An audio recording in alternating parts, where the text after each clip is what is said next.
In 1983, Toronto the Good was still a place of innocence. Quiet streets and safe neighborhoods. But a random act of violence against teenager Barbara Turnbull shattered that innocence.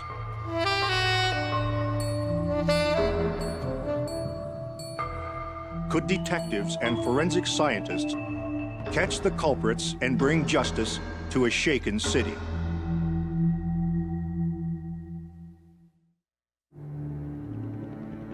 Enter the world of forensic science, the science of crime, where a suspect's guilt or innocence can hang on a single piece of evidence.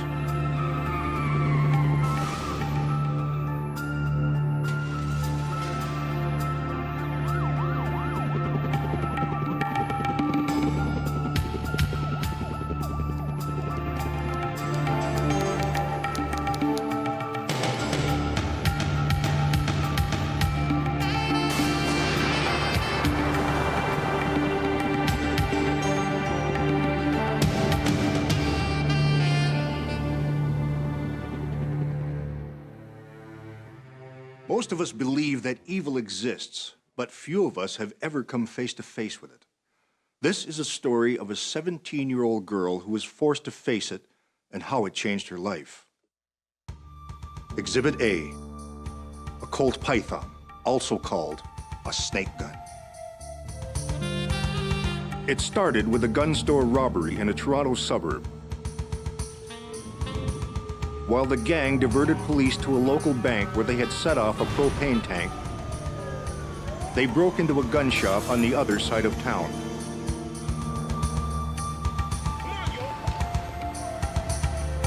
They got away with 13 guns,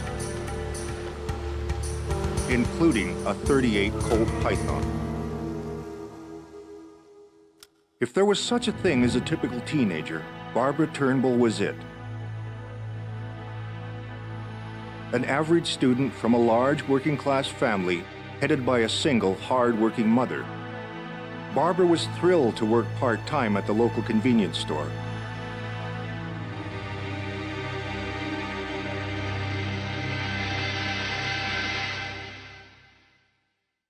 On a Friday night, 6 weeks after the gun store robbery, Barbara was closing the store alone for the first time. The next 15 minutes would forever change her life. We pick up the story with Barbara Turnbull herself. At 11:15, I was straightening the cigarette shelves when the door opened. I saw two figures who had ski masks and were carrying guns. And as the first person came in a few feet into the store, raised his arm and fired the gun. I didn't think it was a real gun. Because the sound is not what people expect. It's not what you hear on television. It's not what you hear in the movies. It's a very innocent sounding pop. I fell and hit the floor. I heard feet come running around the corner. I heard buttons on the cash register as he was trying to open the drawer. I heard the drawer open. And then I heard feet go running out, and I heard somebody say, "Let's get out of here." In the minutes afterwards, Barbara feared the robbers would come back and kill her. She also had a sickening sense of foreboding in her stomach. It felt like her arms and legs were in the air above her. And when I looked to see where my arm was, that's when I moved my eyes to my right, and that's when I saw the blood on the floor. And that's when I realized it had to have been a real bullet. As she lay there, she knew one thing with absolute certainty. She was battling for her life. There was a part of me that knew if I closed my eyes that that would be it, that I wouldn't be able to open them again. For 15 minutes, she lay in a pool of blood. Then a customer discovered her and phoned for help.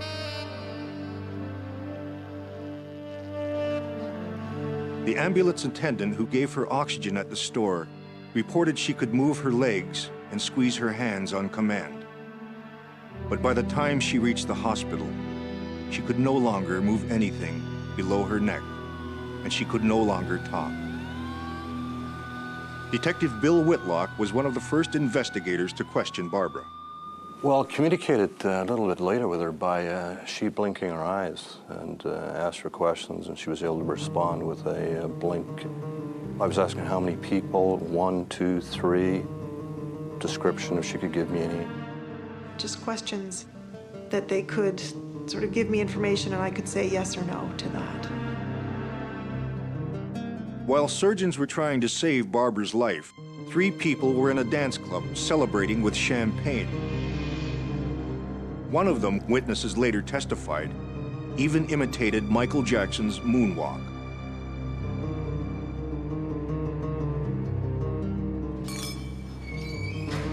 Barbara Turnbull underwent a 7-hour operation to save her life. The doctors extracted the bullet which had hit her in the spine and lodged in her left shoulder. They removed bone fragments that were pressing against her spinal cord and fused 3 vertebrae. She was also fitted with a halo vest, 4 posts embedded with screws right into her skull. The police sent the bullet that doctors had removed from Barbara to the firearms section at the Center of Forensic Sciences. To understand how bullets can be identified, you need to know that commercial manufacturers cut spiral grooves on the inside of the barrel to stabilize the bullet, like a well-thrown football. The bullet, as it's fired, bites into these spiral grooves, leaving unique striations known as rifling marks. They asked me what caliber it was and what kind of firearm I thought had fired it. They determined the projectile was in the .38 caliber, .357 Magnum range.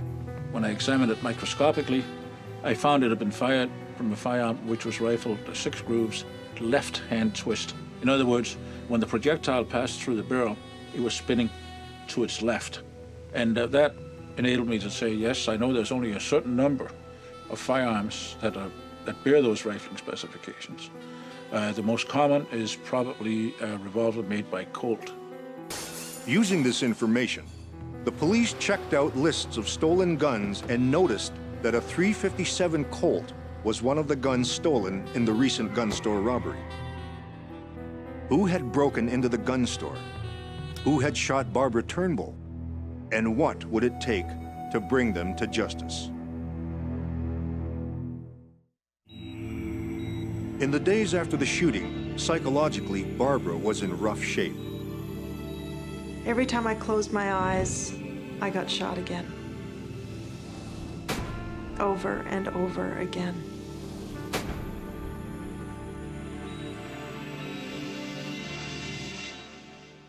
I think that's an interesting thing.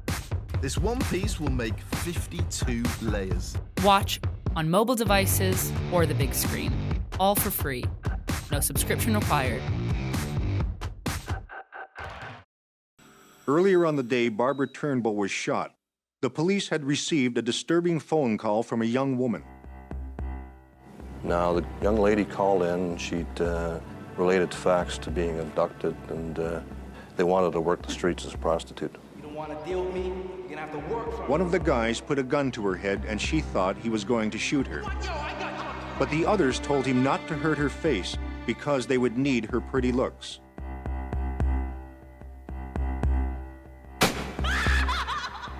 But he warned her, the next one you'll get if you don't do what I say.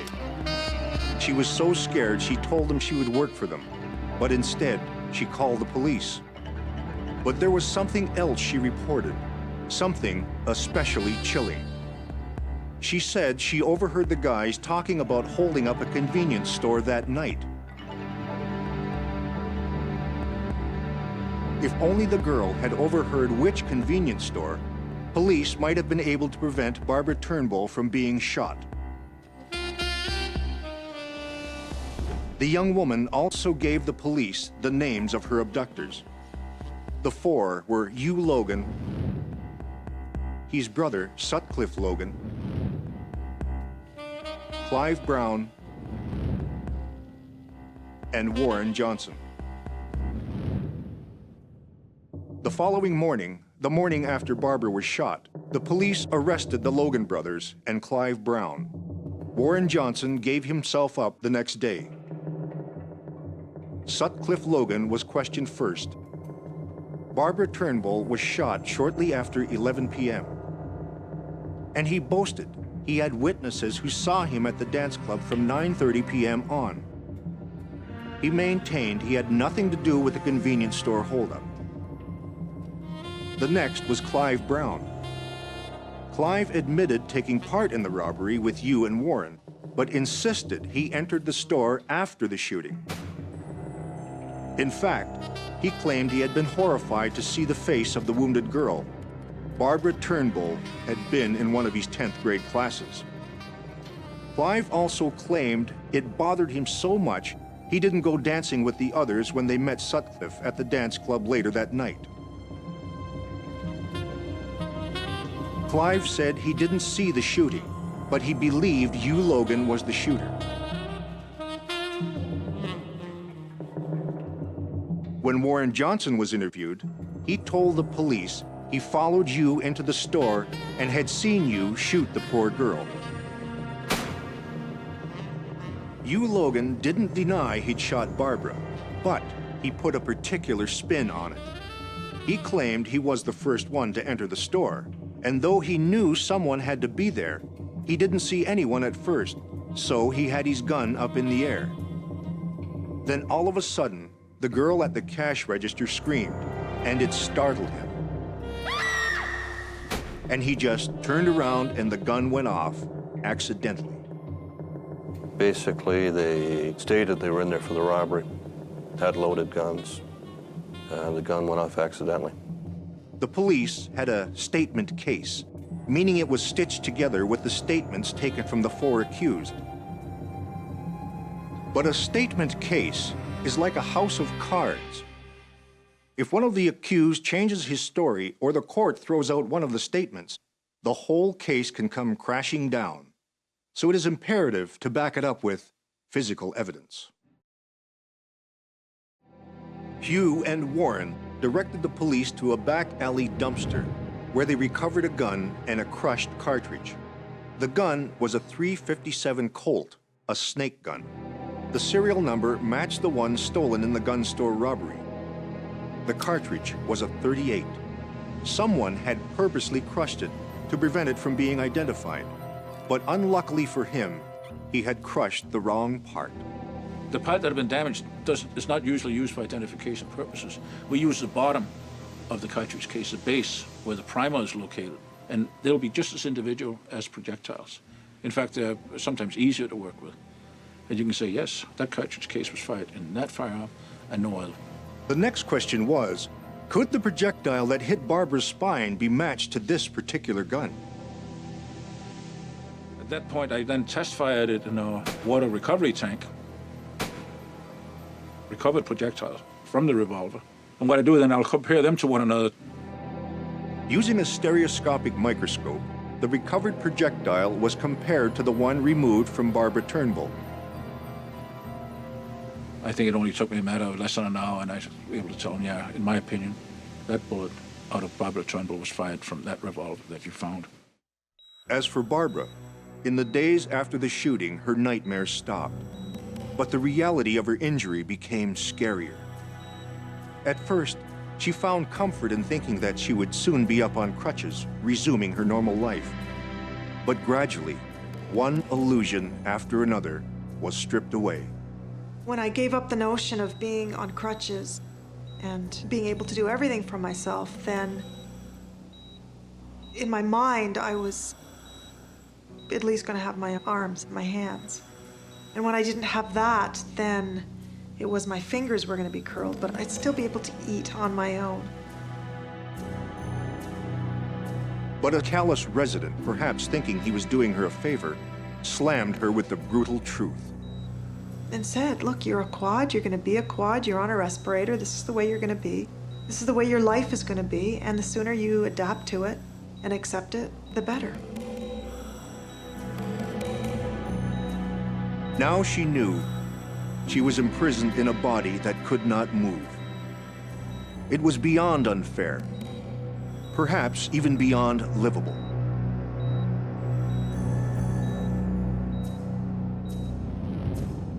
For the next year, Barbara's life was a medical, emotional, and spiritual roller coaster, careening between living and simply being alive.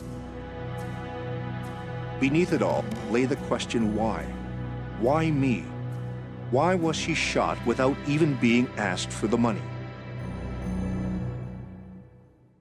As the trial drew near, one big question lingered. Hugh Logan claimed he shot Barbara Turnbull accidentally. If it was true, his sentence would be relatively light. But was it true? A year after the shooting, Barbara, now released from the hospital, had an overwhelming desire to visit the convenience store where she had been shot. Memories flooded in. Her thrill at getting the job, her pride at dealing with customers, how she even loved the smell of the store. I just wanted a moment to reflect. I wanted to sit and look at the place, the last place I stood up, the last moments that I had of being, pretty carefree. But her attendant pulled her away from behind the counter so quickly, she only got the briefest glimpse. There would be no closure here. As the trial approached, the police had suspicions that Sutcliffe Logan had something to do with the convenience store robbery, but they had no proof. Now, at this period of time, we couldn't put Sutcliffe Logan at the scene of the shooting. We felt that he was a part of it and probably orchestrated it, but we couldn't put him at the scene. So we devised a plan to put some undercover police officers in the institution where they were being held. The gamble paid off. Sutcliffe boasted, "I set it up. I set the whole thing up." He talked about how much better it would have been for the gang if that blood-clot bitch had died that night. The story would have faded, taken the heat off them. Sutcliffe Logan's name was subsequently added to that of Hugh Logan, Clive Brown, and Warren Johnson in the attempted murder charges. The prosecution hoped it now had everything for a successful trial, but investigators' concerns about the fragility of a statement case proved to be true. During the process of the trial, they tried to change the story somewhat to confuse the jury, which is what happened. On the stand, Hugh denied being the shooter and claimed that his brother Sutcliffe was the shooter. Hugh claimed he had confessed because he was afraid of his brother. Even when it was brought up that after the shooting, Hugh had celebrated with champagne and had danced, he claimed he had done this at Sutcliffe's request. Hugh told the court his heart ached about Barbara. When he could take it no longer, Warren Johnson jumped up and screamed, "Let your heart ache now because you know you shot her." That settled the question of who had been the shooter, but not whether Hugh Logan, as he claimed, had shot Barbara Turnbull accidentally. To help determine that, the gun was test-fired in the lab. This particular revolver can be fired two ways. It can be fired single action, which occurs when you cock the hammer and then apply pressure on the trigger. The other way it can be fired is double action. We just squeeze the trigger. When it's cocked like this in the single action mode, then it's the easiest to fire because it requires very little pressure on the trigger. With this evidence in hand, the prosecutor asked Warren Johnson to describe exactly how Hugh had held the gun outside the store. Johnson stunned the court when he answered, "Hugh Logan cocked the gun." But it was Barbara's testimony that clinched the case. After describing how Hugh had taken a combat stance, the prosecution asked her one totally unrehearsed question. The question was, describe the manner in which he raised his arm and fired. And the only word I could think of was deliberate.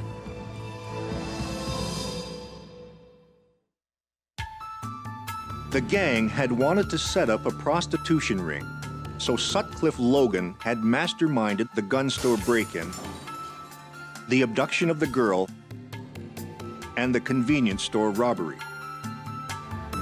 They planned to use the stolen money to incorporate themselves as an escort service.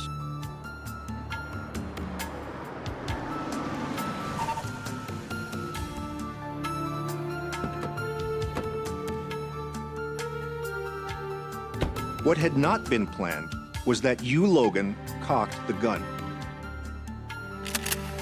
I have no idea why he cocked the gun. I have no idea why he pulled the trigger. I have no idea.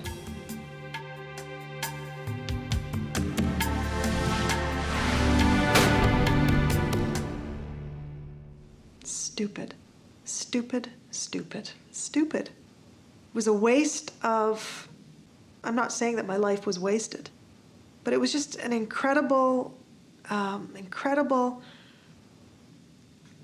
unnecessary act that changed the course of all of our lives and the lives of our family and our families and our friends, and was just incredibly stupid. For their part in the robbery and shooting that netted less than $150, Clive Brown was sentenced to 9 years. Warren Johnson, 11. Sutcliffe Logan, 13. And Hugh Logan, the shooter, 20 years. In the years since the shooting, Barbara Turnbull has built what might be called a second life. Against all odds, she put herself through university, graduated magna cum laude and class valedictorian. Since 1989, she has been a reporter for a major Toronto newspaper. She also chronicled her thoughts about the shooting and its aftermath in her autobiography, Looking in the Mirror. What I see when I look in the mirror is what I wish everybody saw when they look at me. I see a woman. I see a reporter. I see a good person. I see a good friend. And on my good days, I don't ever put disabled in front of any of those things. The stories on Exhibit A are based on true cases. The forensic scientists and investigators are the actual individuals who worked on the cases. The names of the guilty are real.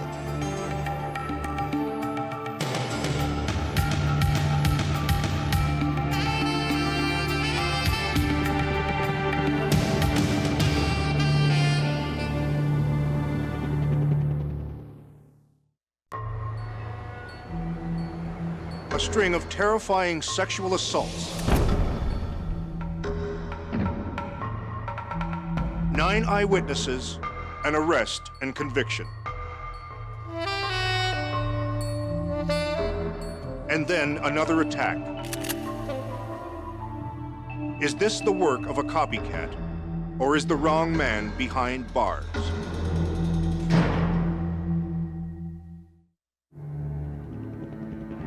Enter the world of forensic science, the science of crime, where a suspect's guilt or innocence can hang on a single piece of evidence.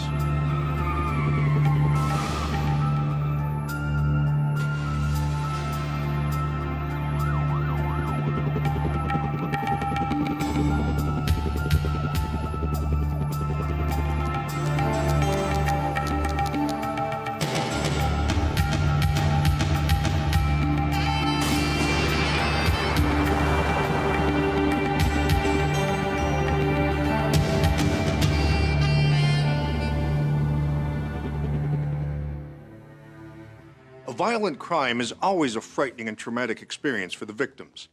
An eyewitness account is invaluable to investigators, but is it more valuable than forensic evidence? Sometimes it seems that way.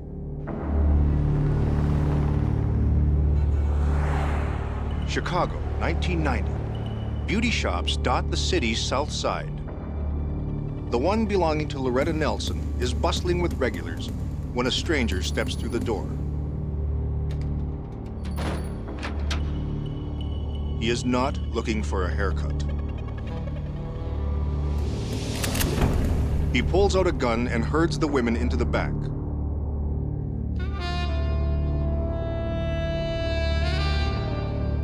He takes their jewelry and their money. And he isn't leaving yet.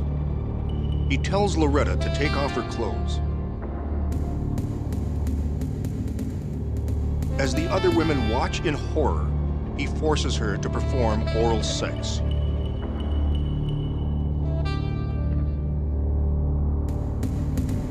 When the rapist finally leaves, Loretta tears the wrapper from a roll of toilet paper and spits into it.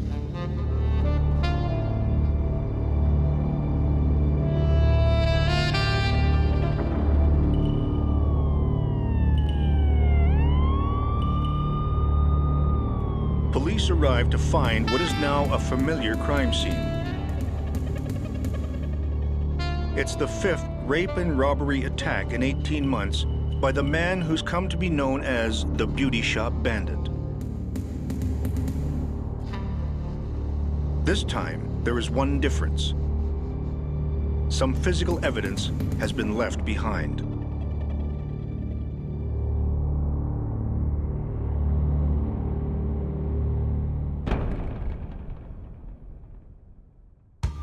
With the help of a sketch artist, investigators are able to develop a composite drawing of the man they are looking for. The Beauty Shop Bandit never covers his face.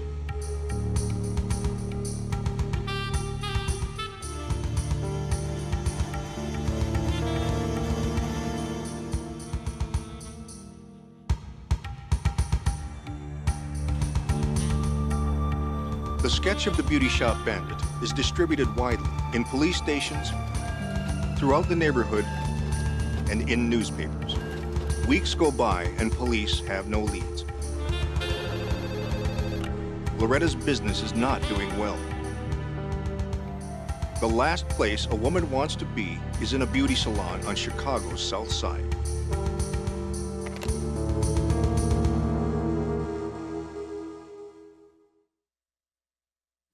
Finally, Loretta gets some news. A police officer thinks he recognizes the composite as a Chicago resident who 10 years earlier had been convicted of stealing auto parts. His name is John Willis. It is the early hours of the morning when John Willis finds police at his door. They have no time for pleasantries. They want him downtown now.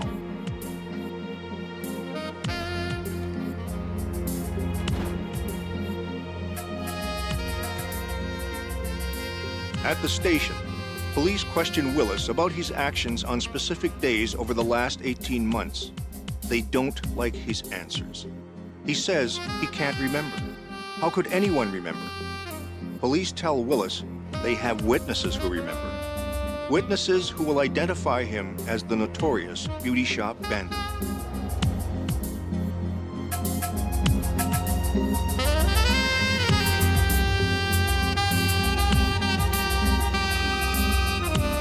Although the prospect of facing her attacker is frightening, Loretta is determined to see him brought to justice. Looking through one-way glass, she studies each man carefully, John Willis among them.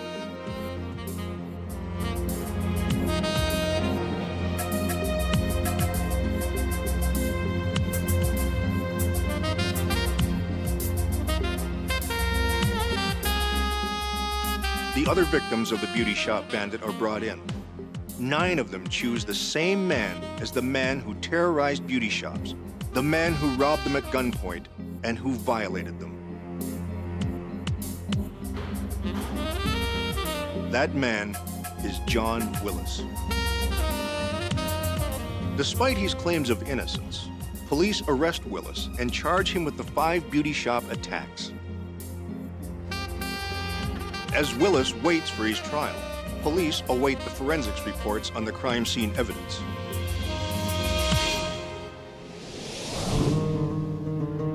It is 1991. DNA testing is not available in Chicago. But if, as investigators suspect, the toilet paper wrapper contains semen, then the rapist's blood type can be established. The Chicago Police Crime Lab does verify the presence of both semen and saliva, but the report shows that the blood typing test is inconclusive. It doesn't matter. There are 9 eyewitnesses to say John Willis is the beauty shop bandit. In court, the judge is outraged by Willis's claims of innocence and his lack of remorse. He's sentenced to 45 years for the first attack.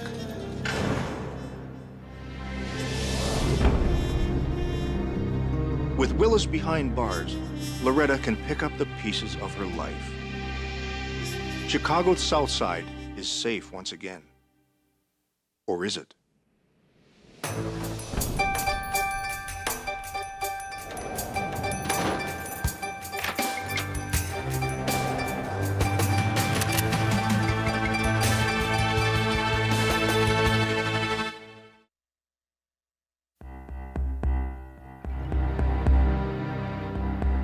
Police are called to a disturbingly familiar scene in the basement of yet another beauty shop.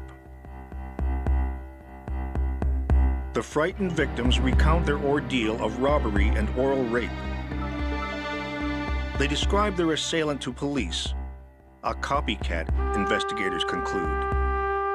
Over the next 4 months, the copycat rapist strikes a total of 5 times.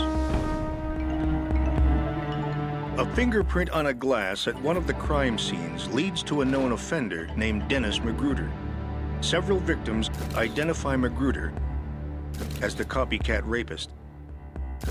Faced with the evidence against him, Magruder confesses to the 5 recent rapes and is sentenced to 40 years. Meanwhile, John Willis is about to stand trial for the second of the original beauty shop crimes. His defense strategy is to suggest that Magruder was the real beauty shop bandit. But with no evidence to show that Magruder was in the area at the time of the first set of attacks, the judge rules the information inadmissible. Willis once again insists he is innocent, and once again, he is convicted. Because Willis still won't take responsibility for his crimes, the judge increases his jail term to 100 years. Year after year passes. Willis exhausts every avenue of appeal. He remains behind bars. He knows that if he had admitted his crimes in court, he may have had a chance for parole before his baby daughter is grown. Instead, he clings to his claims of innocence.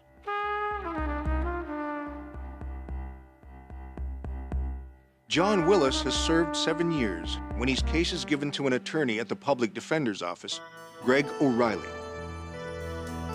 O'Reilly approaches the case with an open mind. Intrigued by the similarities between the Willis crimes and those of Dennis Magruder, he starts by mapping all 10 attacks on Southside beauty shops. I got the aerial photographs, I got the maps of the structures in the area, and I started placing geographically, where did all these crimes happen? This is a map of the crime scenes and the cases attributed to both John Willis and Dennis Magruder. And so it starts with the red line cases, which are attributed to John Willis. It starts with Willis number 1.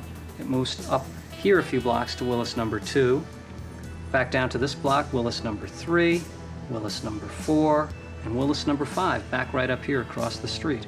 And so you have this series of cases over here. Willis is arrested, he's in custody, and then a little while goes by, and then the cases start up again. First a little ways over here, now attributed to Magruder, Magruder number 1, Magruder number 2, but then the circle tightens again, and we have Magruder number 3, and then right back here on this same block, Magruder number 4, Magruder number 5, all in this same block, all very similar crimes. Here are the 2 crimes Willis is convicted of.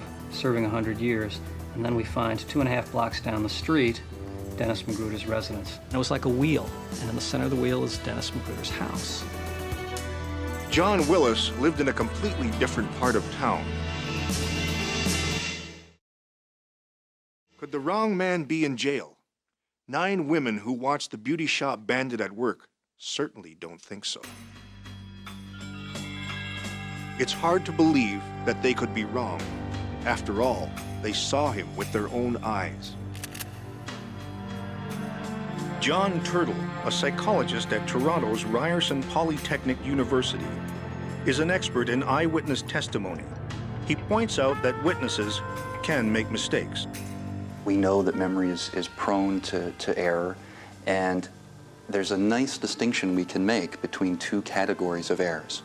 On the one hand, we have to be concerned about memory factors. People's memory is not perfect. Their perception is not perfect at the time of the event. And what's worse is sources of interference.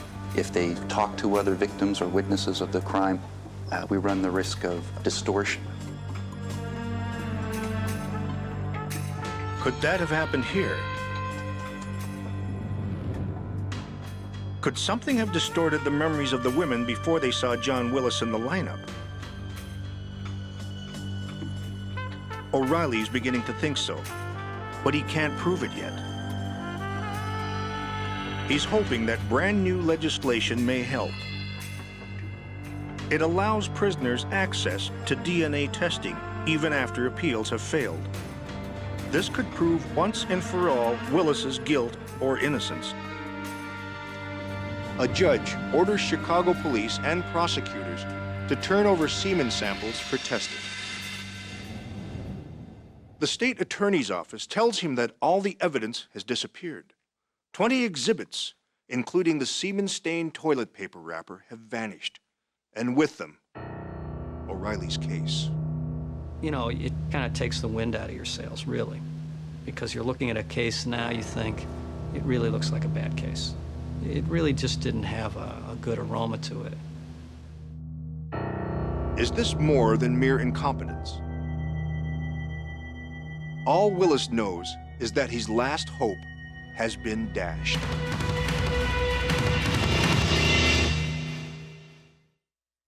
With no way to prove his innocence, John Willis faces a life behind bars. But Greg O'Reilly has smelled something he doesn't like, and he isn't about to give up. So I really just decided, you know, we'll reopen the case and take a look at everything, you know, in as close a detail as we can. O'Reilly starts by going over the trial transcripts and tracking every exhibit entered into evidence.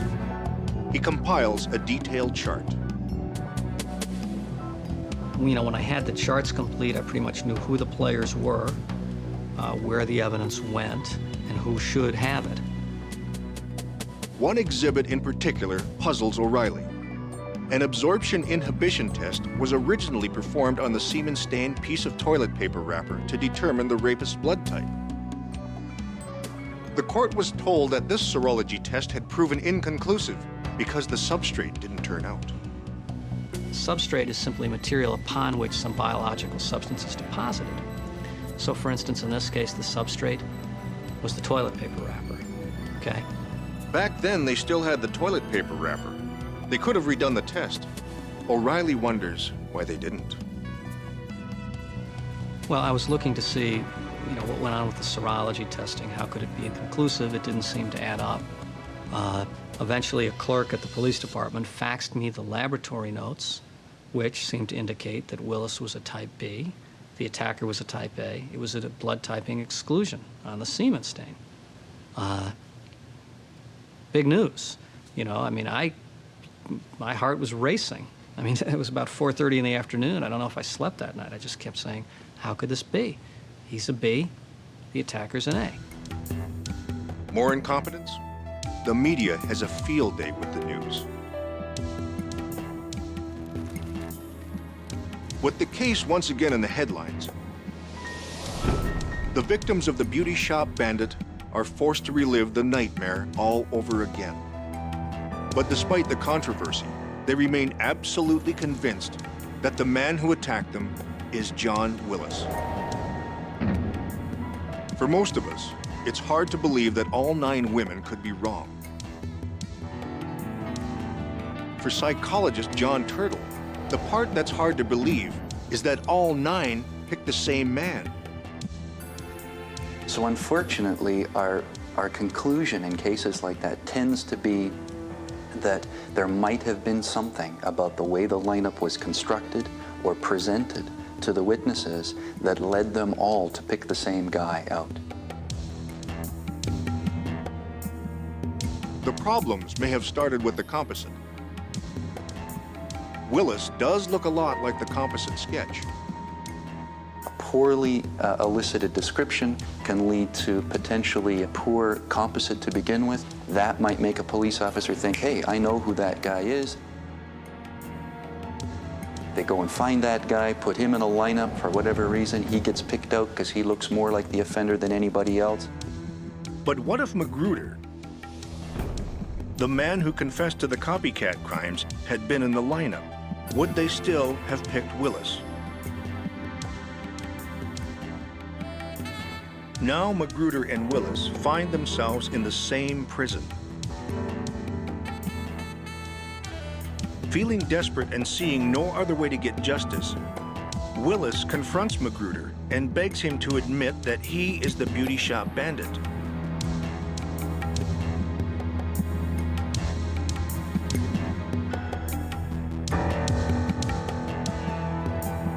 Magruder refuses.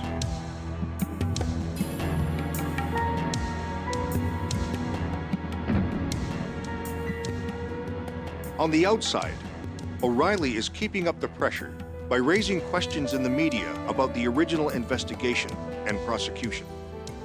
Feeling the heat, the state prosecutor's office suddenly locate 2 microscope slides from the Willis case. Slides supposedly made from the famous semen-stained toilet paper wrapper. O'Reilly has 2 questions. Can they be typed for DNA? Is there any viable semen there or sperm heads? And the second thing is, are they authentic? Are they real? One slide, as it turns out, is empty. The other contains a sperm sample, no bigger than the dot over a typewritten letter I. Exhibit A, a microscope slide, which might prove a man's guilt or innocence. O'Reilly needs a lab that is both objective and capable of working with minute samples. He chooses Toronto's Centre of Forensic Sciences. Biologist Pam Newell of the CFS is in charge of the case. She and her team managed to generate DNA profiles not only from the spermatozoa, but also from the saliva they find on the slide. We don't know anything at that point. We don't know whether they've sent us the right microscope slide. We don't know whether this microscope slide has anything whatsoever to do with this particular case. Newell's next step is to compare the DNA profile from the saliva to the DNA from the victim. And that told us that yes, this microscope slide did come from the right case. That saliva did come from the victim in this particular case. So that was the first match. If the saliva comes from the victim, then the sperm must belong to the rapist. Newell compares the DNA profile from the sperm with DNA from both John Willis and Dennis Magruder. The results are conclusive. Despite what his victims might remember, the beauty shop bandit could not be John Willis.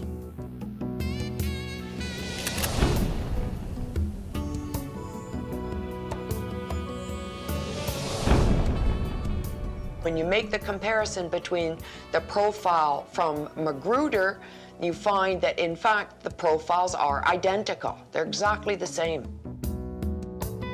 The man who robbed and raped the women in all 10 beauty shops was Dennis Magruder. Science has finally uncovered the truth and exonerated John Willis. It's a truth that Loretta finds hard to accept. It is a nasty trick of the mind that it can rewrite a memory so perfectly and indelibly that she may always see John Willis's face when she remembers the crime. Willis was released immediately on bail, And I picked him up the next morning in my car and drove him away from prison. So, he didn't know what my cell phone was, He was looking at the trees. He was commenting on the radio. After 9 long years in prison, John Willis is finally home where he belongs.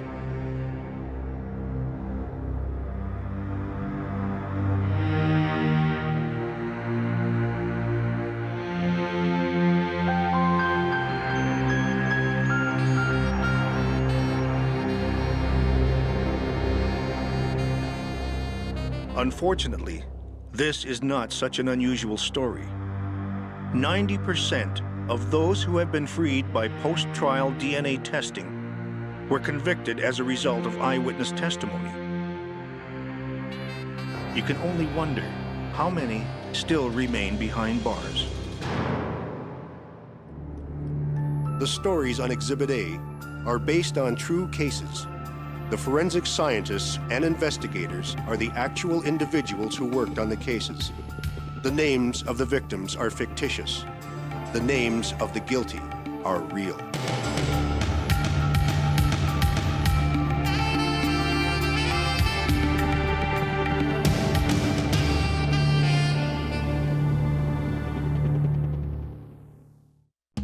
He would just appear at their bedside in the middle of the night. Women, single women home alone. He would tie them up, cover their faces so that he couldn't be seen. He was like a cat, and he was in and out in a very short order. A sexual predator is on the loose. Can DNA science help police unmask the unknown rapist before he strikes again? Enter the world of forensic science, the science of crime, where a suspect's guilt or innocence can hang on a single piece of evidence.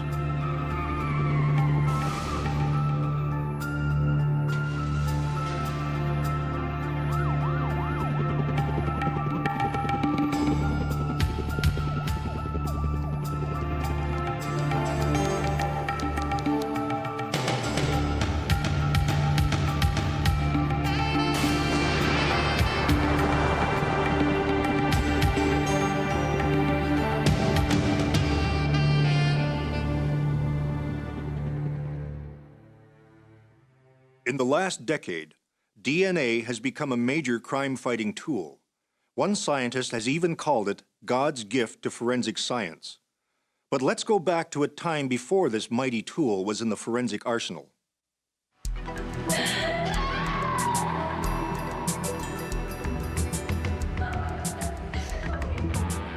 In 1989, a young woman is sexually assaulted in Barrie, Ontario, about an hour outside of Toronto.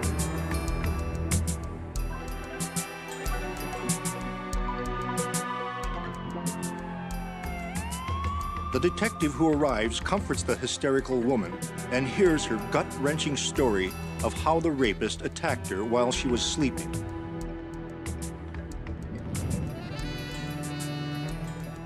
How he did unspeakable things to her.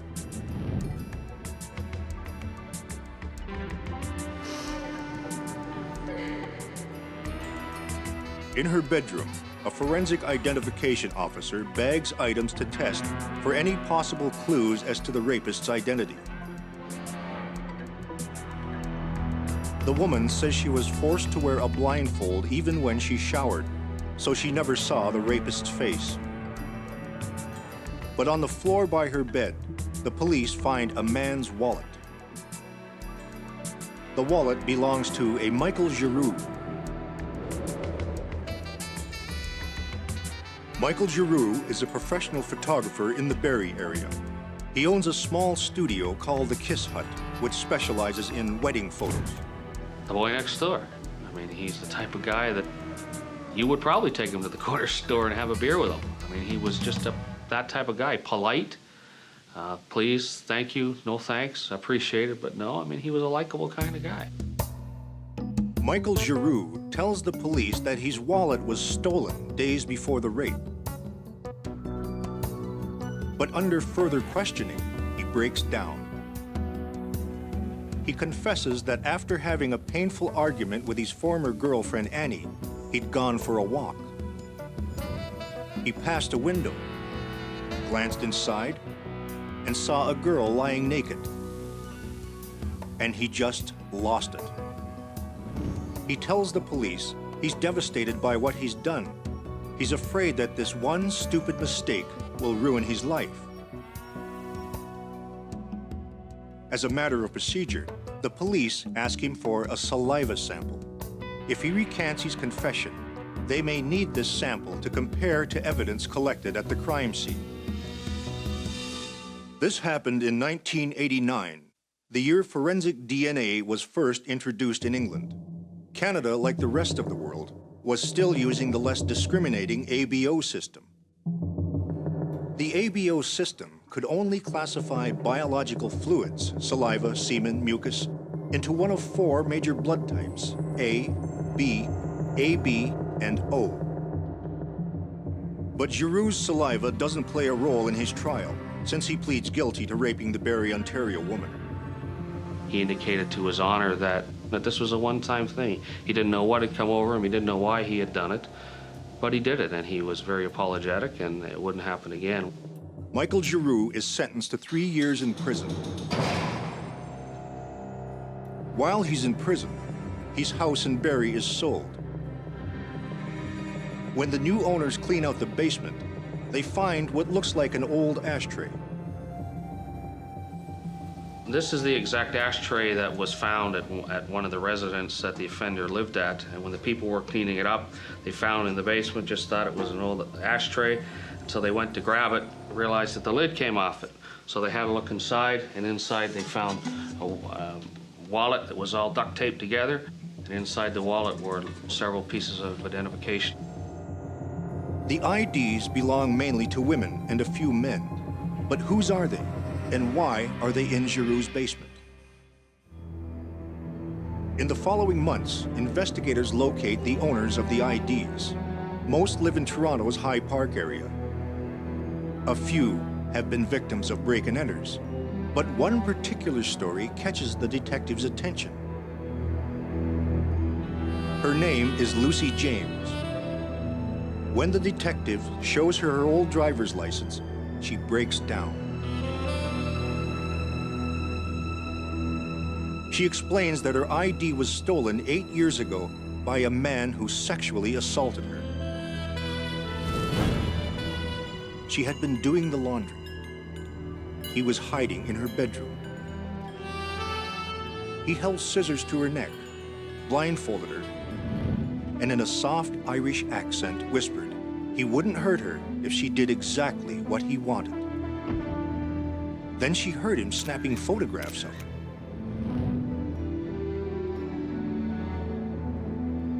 After raping her, he made her take a bath.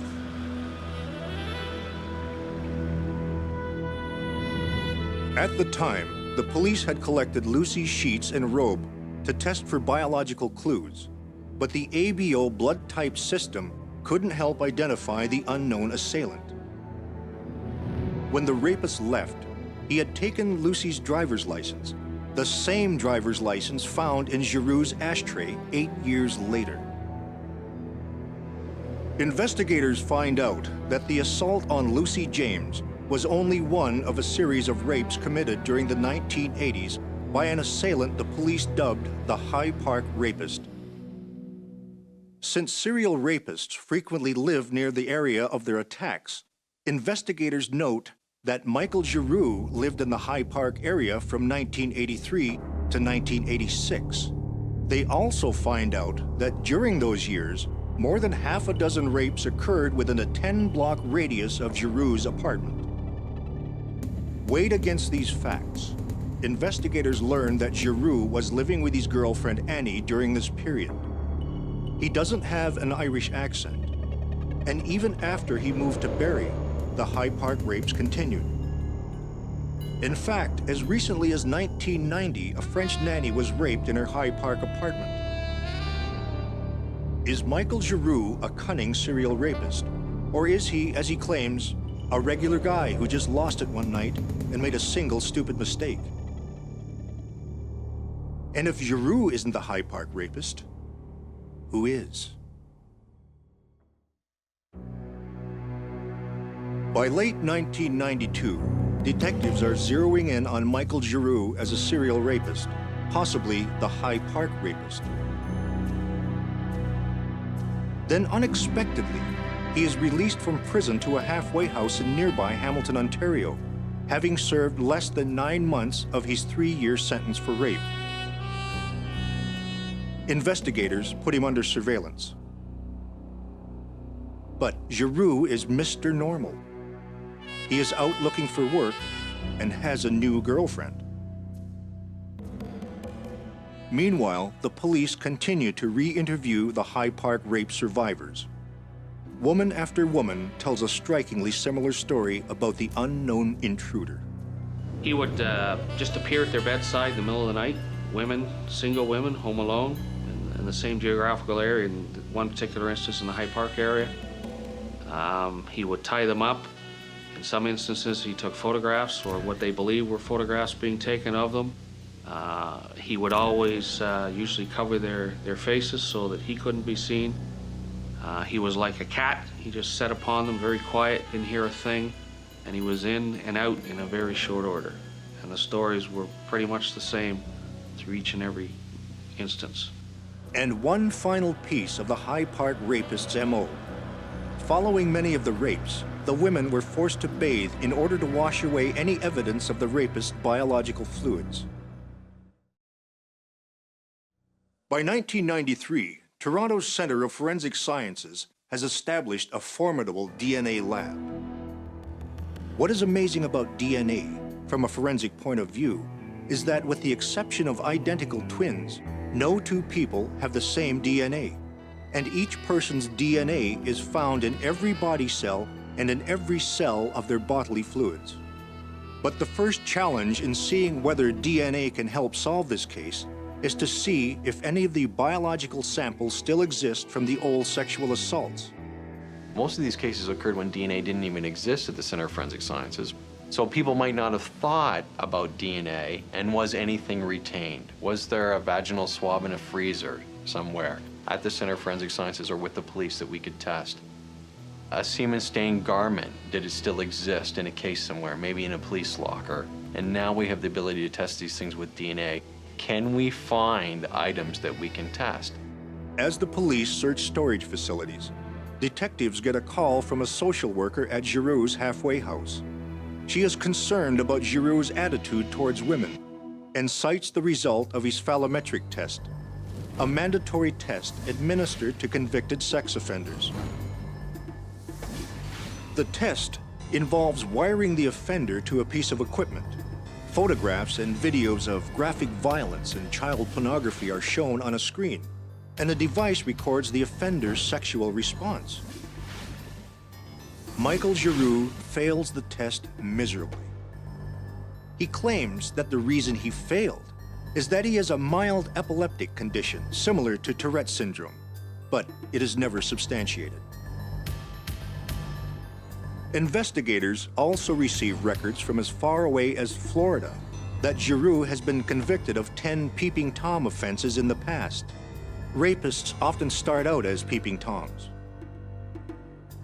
Though police are zeroing in on Giroux as the possible High Park rapist, they still lack proof. Physical proof that can nail him to at least one of the High Park rapes. And the clock is ticking. In less than a week, Michael Giroux is scheduled to be released from the halfway house back into the general public. They deemed him to be a very high risk for recidivism, in other words, to reoffend. That's when investigators learn that since they'd called off the surveillance, a rash of B&Es have been reported in a nearby Hamilton high-rise.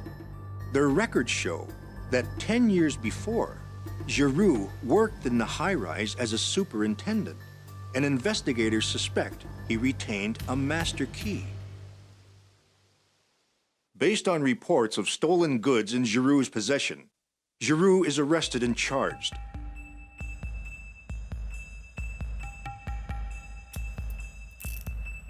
The police seal his room until they can obtain a search warrant. and Giroux is sent back to prison to await trial. Then comes a big break. When the police locate Giroux's former girlfriend, Annie, she tells them that when she was living with Giroux, she came across a briefcase full of photos of naked women, some in bondage. And there were also revealing photos of her taken from outside her basement apartment before she even met Giroux. They had a major fight about it, and she took back the photos. But afterwards, she could never shake the creepy feeling that Giroux stalked her before becoming her boyfriend. Investigators now obtain a search warrant for Giroux's room. We went to the scene and we started at 9 a.m. in the morning. We had a time limit of midnight that night. The room itself was only 10 feet by 12 feet, but to collect every piece of evidence, record every piece of evidence, takes hours and hours and is very meticulous because you have to record it inch by inch. Because they must be so meticulous, it is only at the 11th hour that they find a briefcase stashed in the closet. In it are negatives, a couple of 8mm videotapes, and 2 small blue notebooks. Will this cache give investigators the proof they need? To coordinate the data now coming in from Barrie, Hamilton, and Toronto's High Park, a sexual assault task force is formed. They immediately contact DNA specialist Wayne Murray. I got involved through a request from Metro Sexual Assault Squad to take a look at a person named Michael Giroux as being a serial rapist, potentially Hamilton rapist, Barrie rapist, High Park rapist. And we started with a set of some 30 to 33 cases and said, could Michael Giroux be responsible for these, and can we use DNA to answer the question as to whether or not he is? Exhibit A, the amazing science of DNA. Will the samples from any of these 33 sexual assaults match up with Michael Giroux's DNA? Police suspect Michael Giroux, a one-time convicted rapist, may in fact be a serial rapist. Currently, they have him in prison on break-and-enter charges. But what investigators desperately need is proof that connects Giroux to one of their unsolved rapes. Items from 33 unsolved rapes have been submitted for DNA testing. 15 are found to have DNA samples suitable for testing. Now these need to be compared with known samples of Giroux's DNA. The lab receives Giroux's saliva sample from the 1989 Barrie rape and a pair of his semen-stained shorts. Meanwhile, investigators are carefully examining the contents of the briefcase found in Giroux's room. The 2 small blue notebooks contain pages of lists of items stolen from apartments in the Hamilton high-rise. Other pages list various women by name, address, marital status, and rate their attractiveness on a scale of 1 to 10. The notebooks were taken back to our laboratory where I submitted them to a chemical analysis. And the chemical develops fingerprints because there's a reaction between the amino acids and the chemical, and you can see the purple. The fingerprint belongs to Michael Giroux. The 8mm videotapes found in Giroux's briefcase, it turns out, were from a hidden camera he had mounted in the women's change room at his photo studio, the Kiss Hut. More telling are the stacks of negatives. On one strip of negatives, there are transparencies of the photos Michael Giroux admitted taking of his former girlfriend Annie before they met. Further on, there are photos of other women in various stages of undress. On a second strip of negatives, there are photos of Lucy James, the victim of the 1984 High Park rape. Some are voyeuristic shots taken days before the rape, but the last photos are actually taken during the rape itself.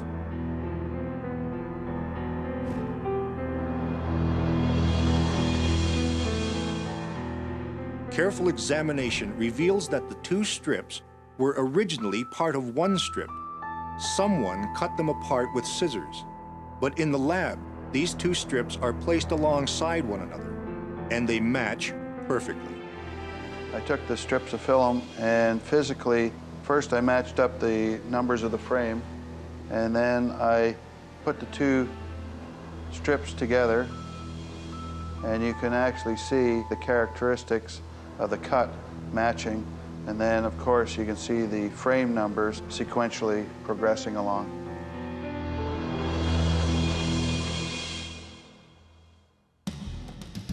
In the end, that cut-up strip of negatives proves that the person who admitted photographing Annie also raped Lucy James. That person is Michael Giroux.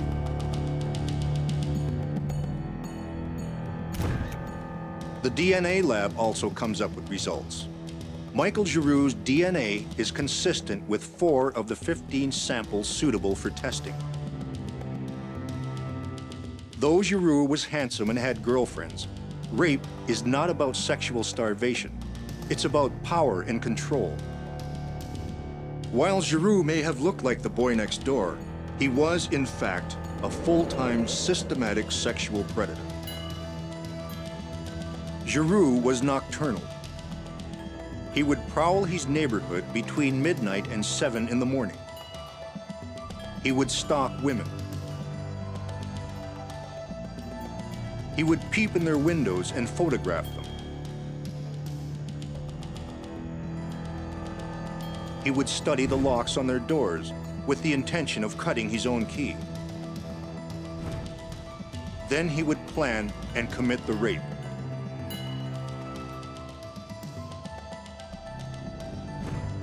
He would also photograph the women so he could relive the thrill later. In fact, being a professional photographer, he used special 1000 ASA film that didn't need a flash. Afterwards, he made the women wash to get rid of any of these biological fluids.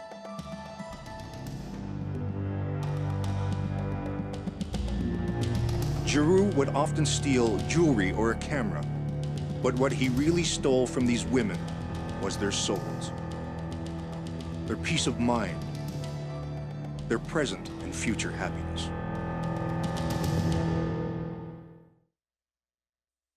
Though prosecutors suspect Michael Giroux committed dozens of rapes in Barrie, Hamilton, and Toronto's High Park, they only have ironclad evidence of 4.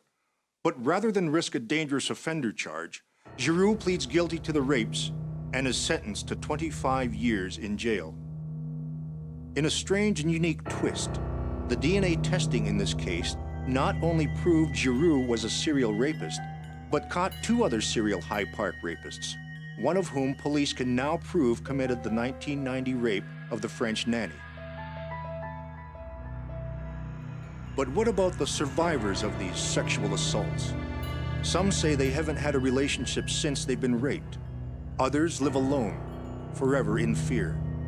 Some still choose to keep their terrible secrets to themselves. None is unscarred. I'm very protective of all the women that I deal with and men that I deal with in this particular field. And so it's difficult for me to really talk about it because it's stirring everything up again. Because there were a lot of people hurt by this individual, and it stirs up the memories.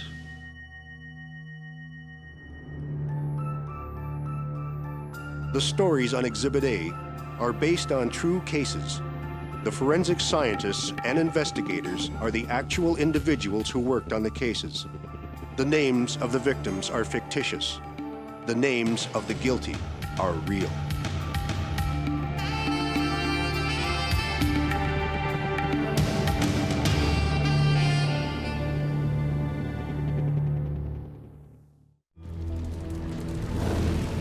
A fiery dumpster lights up the night sky. A woman's body charred beyond recognition. A tooth, the only link to her identity and to the killer.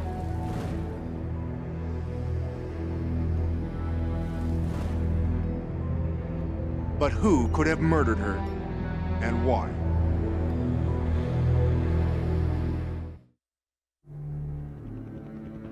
Enter the world of forensic science, the science of crime, where a suspect's guilt or innocence can hang on a single piece of evidence.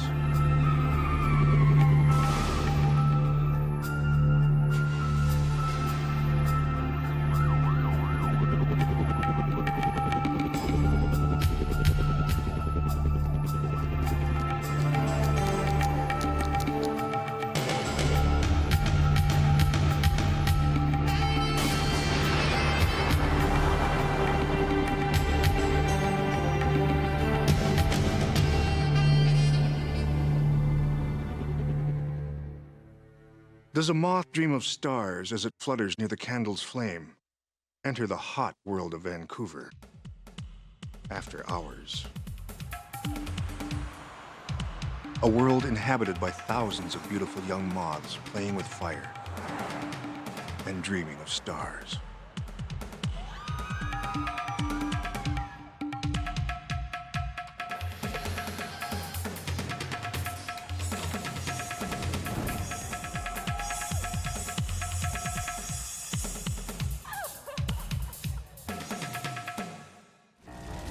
July 1991, late at night, fire erupts from an isolated garbage dumpster. There's only one witness, and that person isn't about to call the police.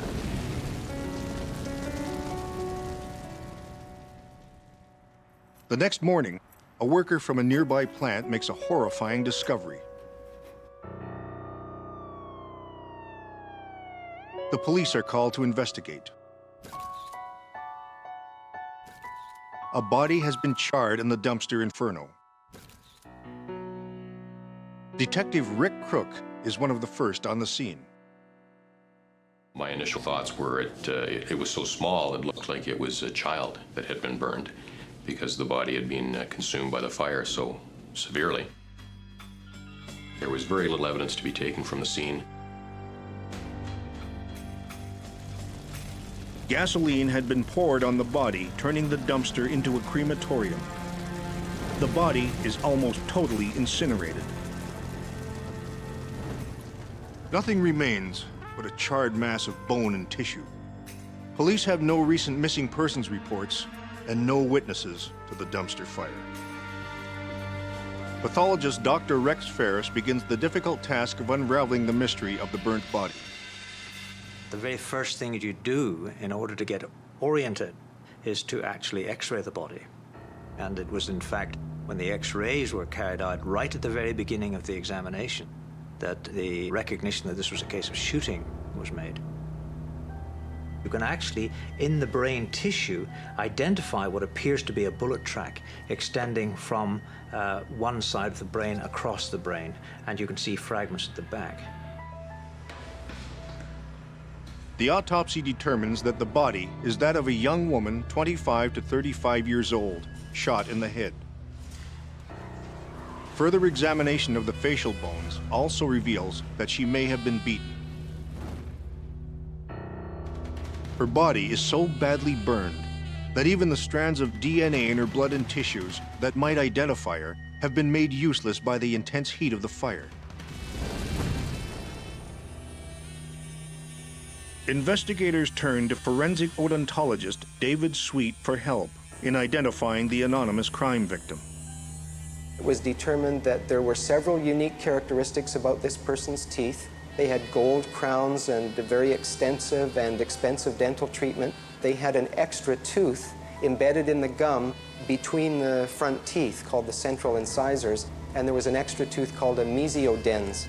So information went out through the media and contacts with dentists in the local area to find out if they could remember the names of any patients that had a mesiodens. There was a call from a dentist who said, well, I have this patient, and sort of fits that general description. His patient's teeth matched those of the incinerated body. The victim is identified as Julie Walker.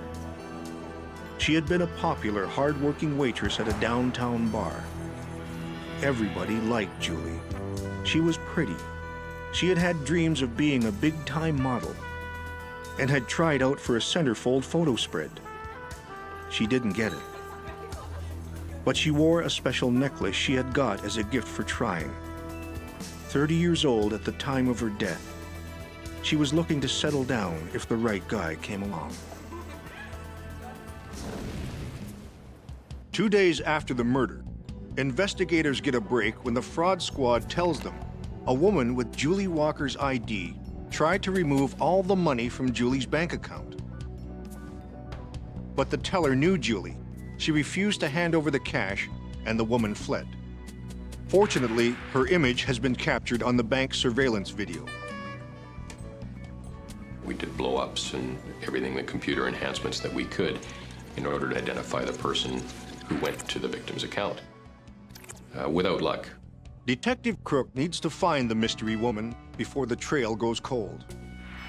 The day after the incident in the bank, police get a call from Julie's roommate, who tells them that on her last night, they drove around the city visiting friends and looking for action.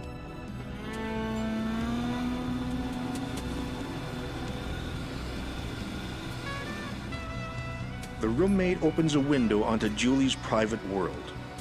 Her life had brushed up against the rough edges of Vancouver's after-hours scene. A world of brief encounters fueled by alcohol and cocaine. She couldn't seem to break free. The last time Julie's roommate had seen her, she had gotten out of the car at the apartment of a guy named Frankie Best. Investigators are quick to check him out. We watched him for a couple of days while we did background on him to determine what he was about, what kind of a person he was.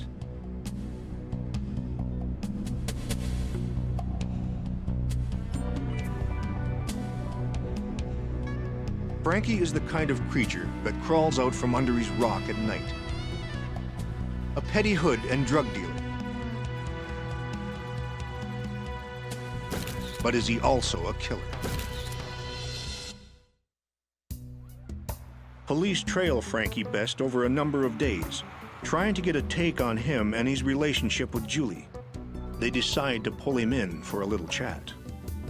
He was fairly open about his drug dealing and what it is he does for a living.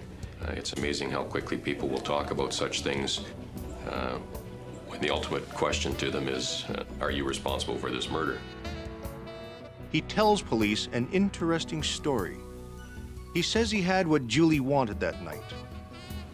He told us that she had come into his apartment, that she was desperate for some cocaine, and then in the process of being so desperate for the cocaine, they took a short interlude and went into the bedroom, had a lovemaking session, and then with that, she insisted that he come out with her in order to go to some of the nightclubs in the West End.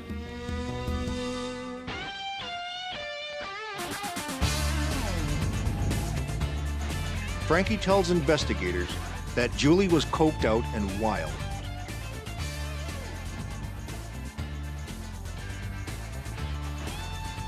She started flirting with other men. Frankie says he got jealous in spite of himself. He told her to chill. But Julie didn't want to chill. She was in all-out party mode, and no one was going to stop her. Frankie claims he left her there in the club with some guys he didn't know.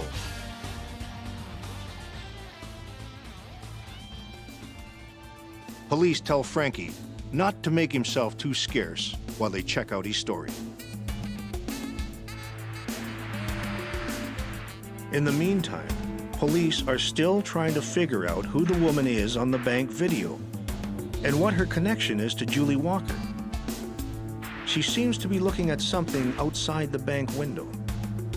Computer enhancement removes the window glare and reveals a man loitering outside the bank. Police wonder if he's an innocent passerby or the woman's accomplice. 8 days after the murder, police released the surveillance photo of the mystery woman to local newspapers. Maybe someone out there can identify her. And it was as a result of that newspaper going out on the Sunday morning that we were able to get a call later that afternoon about who that woman was. By that night, they're face to face with Tammy Woods. She isn't anxious to talk to police. In fact, she's making moves to skip town when investigators come calling. But when she's told this is a murder investigation, Tammy opens up in a big hurry. She admits that she tried to take the money from Julie's account, and yes, she knows the man outside the bank window. He's a friend named Tony Devon. She was short on rent money, and he had a proposition for her. Tony Devon told her, well, I've got a way that we can probably get you some money, but I need your help in order to do it. Tony had suggested that she use this bank identification and bank information to withdraw money from this person's account. And she was going to receive $500 from going to the bank and withdrawing some of the victim's money. Investigators move quickly to check out her story and find this Tony Devon, who she claims gave her Julie's ID. They learn that Tony Devon is the stage name for a male stripper who takes it off in a string of downtown bars and clubs.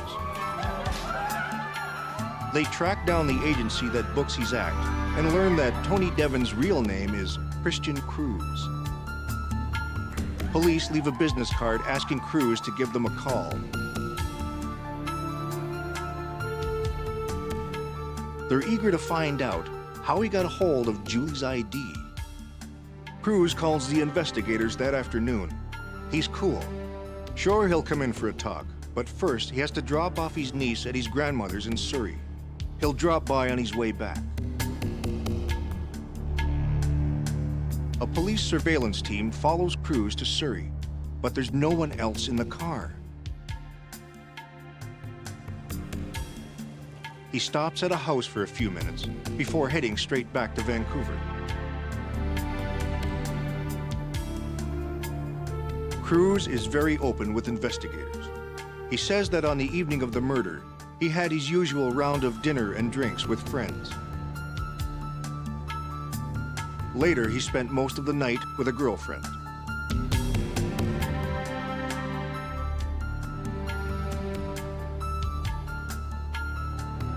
But things got weird for him when he left her place and ventured alone into an after-hours club. Cruz says some guy came onto him to buy some stolen ID for $50. Said he could make some easy cash with it. He described the person who he claimed had sold him that identification, and he was quite particular about the description. Height, weight, native Indian male, clothing that he was wearing. And a couple of times he was asked about that description in different ways, and he stuck with that description. So it had a bit of a ring of truth to it. Investigators then asked to have a look at Cruz's car. He tells them he has left it out in Surrey. During a break in the questioning, the surveillance team calls Rick Crook aside. They tell him that Cruz's car is parked a block away from the police station. So with that in mind, we told him what the situation was with the car. Why would you tell us that your car is out at your grandmother's house? I asked him for his car keys, and he was allowed to leave the building. The car is seized and towed to a police garage. A search warrant is obtained, and forensic identification officers go to work. It was a bit of an investigator's dream to come across the amount of evidence that we did within the vehicle. A red gas can, an album of Cruz's photos spattered with blood, a pool of dried blood in the wheel well, and Cruz's blood-soaked vehicle still has two more gory secrets to reveal. Inside the car, which was a mess, there was a tire iron. And on the closer examination of the tire iron, you could see that there was small hairs attached to the tire iron, attached by what looked to be blood or stains. And in the trunk of the car was a .22 caliber rifle. And we were quite happy to find that it was the same caliber as the weapon that had been used to kill the victim. His vehicle screamed guilty again and again. Police can't believe he's been driving around for 10 days with the exterior of his car spattered with blood. Forensic bloodstain analyst Jack Mellis reads a terrible story in the marks of what police now assume is Julie's blood. She's moving, obviously, around the vehicle, or being moved. We don't know at this point. There's certain things that you cannot discern from that. What you do have is the placement of the victim at a number of locations around the vehicle while she's being struck. In my opinion, the victim had been beaten in the front portion of the vehicle at different locations. There was movement, beating. After that, at some point, she would have been taken and placed into the trunk of the vehicle and transported. 12 days after her murder, Cruz is arrested for killing Julie Walker. But despite the overwhelming amount of circumstantial evidence, police must face a bitter fact. There's a gaping hole in their case. They cannot prove that Cruz and Julie were ever together in the same place. Cruz never admitted to having met her, and once he's arrested, he won't answer any questions. And with Julie's body so completely destroyed by fire, investigators have no DNA to prove that the blood found in Cruz's car is Julie's. Christian Cruz may very well get away with murder.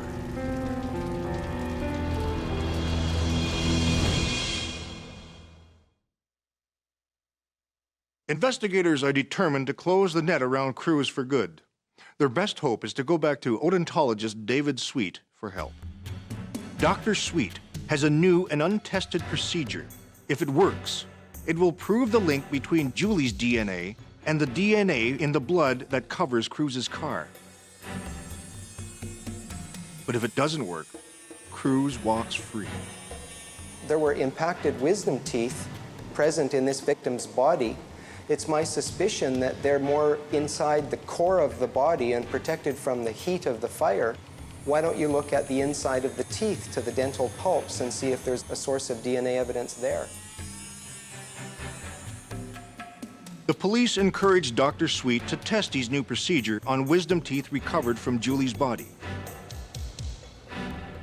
Exhibit A, a tooth from the jaw of a charred corpse, which may contain DNA tying a killer to his victim. The tooth pulp is carefully extracted and sent to the lab for DNA profiling, and the long wait for results begins.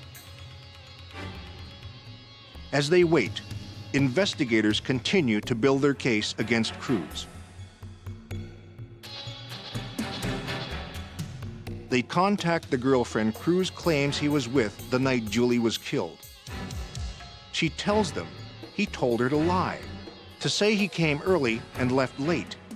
In fact, he came late and dropped off a jacket and left again. He made the mistake of asking her to keep it for him.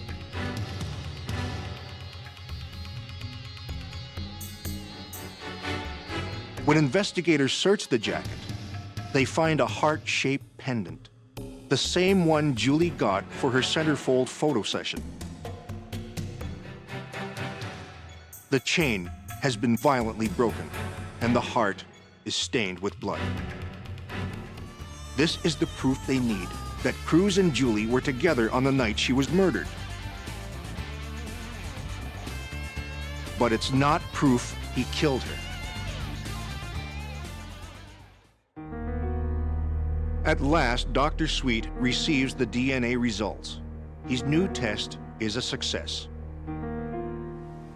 We compared the DNA from the dental pulp, which is represented by this lane, to these 3 lanes, which are represented by a sample that was taken from the trunk of the car where there was some blood recovered,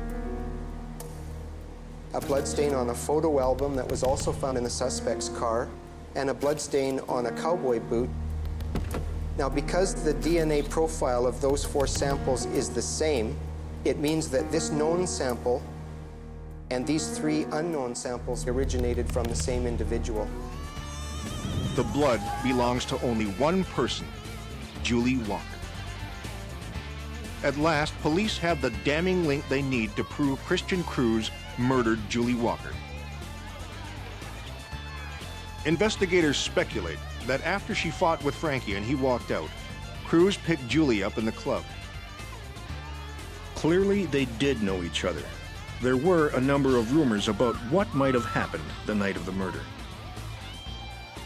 One of those rumors suggested that Chris Cruz and the victim had run up a significant debt in their mutual use of cocaine.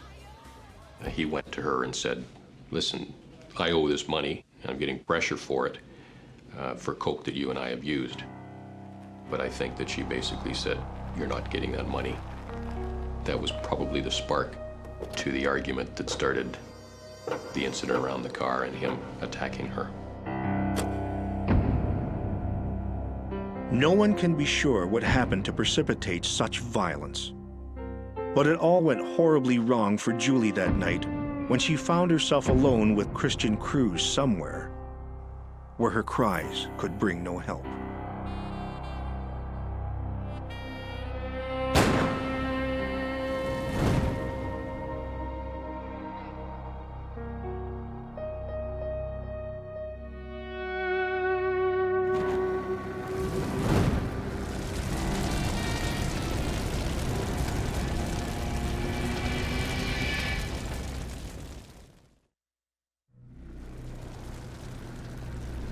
Christian Cruz was convicted of the murder of Julie Walker and sentenced to 25 years in prison. He is a man who used his smile to lure women and prey on them.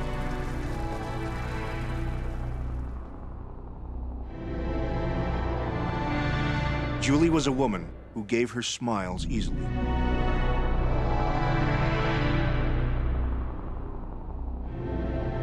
Julie Walker was like a beautiful moth dreaming of stars.